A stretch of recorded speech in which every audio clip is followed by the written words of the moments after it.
Frank will be out there today. He's good, and then we'll probably hold Zeitler out again. You know, he's got a couple of things going on. Just trying to get him to recover here a little bit.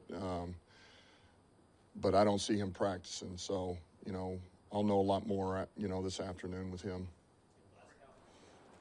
Yeah, Graham. Oh, I think you said Zeitler there for a second. Did I? Yeah. I'm sorry.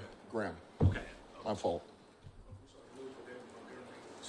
Might be a possibility after a third opinion. Just any updates on his status at all or anything? No, I mean, that's, I guess whatever has been put out there is what it is.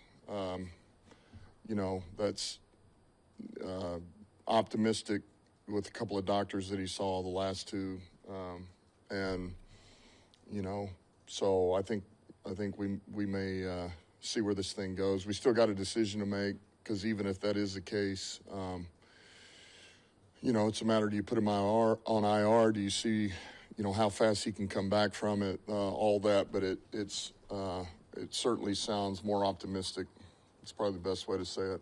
How does IR work with guys you put out this week? Would they miss 4 games, or is there a different trigger for a bye week for playoff teams? It's a good question. I believe it's still 4. I believe it is still 4. And I think I'll know more here in a little bit, but I think it's true 4 weeks, not 4 games.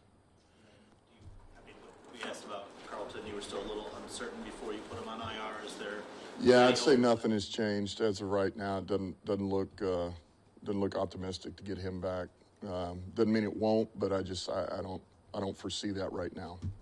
The free kick in the game Thursday, kind of a oddity there. It got me thinking, if that situation ever arose, I'm just curious, how far back would you trust Jake to maybe give that a whirl? If he really opened it up, how far back could he go? Yeah, I mean, it's a good question. You would have that option with the guy that we have, because he does have the leg. I mean, that's tough to say exactly where you would, right now, where I would be comfortable saying, let's swing at it. But it's a free kick. And those are so rare when they come up because they need to be pinned, you got to be pinned way back there. You get the fair catch. Okay, well, do you have the distance to get there? And we do have a kicker that's got a pretty good leg. So, I mean, obviously minus territory, you can do it, depends on how far in minus territory. But, that's such a rare thing for it to come up. And it's actually good because it's one of those you talk about every once in a while. One of those game situations,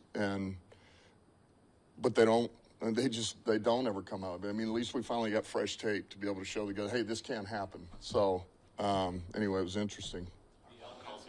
The elements are the elements for both teams, but how much can that be symbolic of trying to get back to your identity, get coming off a loss? It's basically a message to the team, let's get out there and do the gritty type of football we want to get back to. Yeah, I mean, I think it's good for us just to get back on the road. It's been good to be home, but, let's go. Let's get out. And it's just us out there. And to your point in the elements, I've liked our practices. We've been outside the last 2 days. We'll go out again today. And those guys are pretty energized. It brings a different level of juice to those guys outside. The bigs love it. We got a lot of skill out there that are running around and enjoy it too. So, but yeah, I think that it fits us very well, and I think it'll be good for us out there. Harbaugh called the free kick his favorite rule. So he's been trying to work that. Yeah. Well, I think he had another one. Yeah, he's on it now. Do you have anything in the rule book that's quirky that maybe you love it in the same way?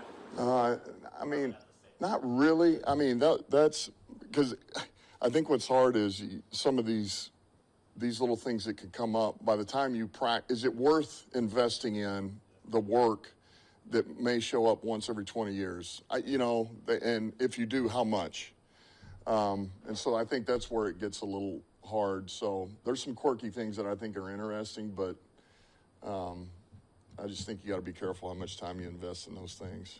It was good to see that one, though, because it is a possibility. Look, that was one of the first things Coach Parcells gave us when young player would go in, because he was big on game situations, and that was one of the first ones was, and I had never even heard of it. So it was pretty good. So no golf drop kicks?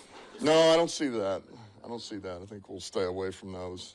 What's it looking like for today? I mean, for this week, he practiced full the last 2 days. You feel like there's a good chance he plays? Yeah, I mean, so much of this was about getting his legs back under him, getting him comfortable this week. We're not close to that, you know. I'm not close to that. I just, you know, he's gotten a little better every day, and you know, go out there today and practice, and you know, we're working him in some stuff.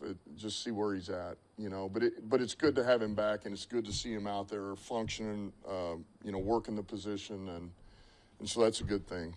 Mosley is someone I'm curious about too. It made his debut and then the setback in pregame, and it's been scratches since then. Where's he at? How's he doing kind of heading into this? Good. I feel this is the best week he's had since he's come back from the injury. I just think he looks so much more comfortable. He's moving around well, you know, and it's been really 2 great days for him.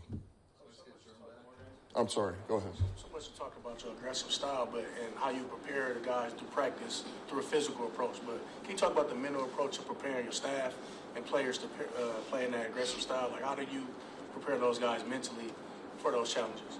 I think you put them in it. You know, we've been doing that now going on 4 years, really, and it's like anything else. It's baby steps.